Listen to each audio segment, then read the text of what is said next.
Во редиците имења на рекетирани веројатно треба да стои името и на еден познат штипски бизнисмен. Пред 5-6 години, сега вака екстра популарниот кичеец во Скопје, на содружницка основа отвори многу познат и луксузен ресторан со екзотично име. Според информациите, отворањето на ресторанот чинело околу 600.000 евра, а без да вложи ниту денар декларирани пари во него, како рамноправен партнер влегол кичеец, нешто за кое своевремено пишуваа медиумите. Околностите под кои се случило партнерството и денес се нејасни, но со оглед на блискоста на Милевски со тогашната власт, беше јасно дека партнерството не е поради бизнис интерес. Недолго по ова, еден од најлуксузните ресторани, воопшто отворени во Скопје, не покажа рентабилност и беше затворен, а партнерството со штипскиот бизнесмен заврши. Ово упатува дека кичеец, службеник на работа поради која сега е во притвор, ја вршал многу порано. Тоа што власта се промени очигледно не пречело таа да продолжи сега.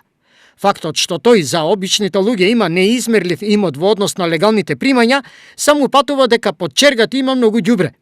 Ќе го соберат ли обвинителството и судовите или не, ќе покаже времето во следните нивни чекори.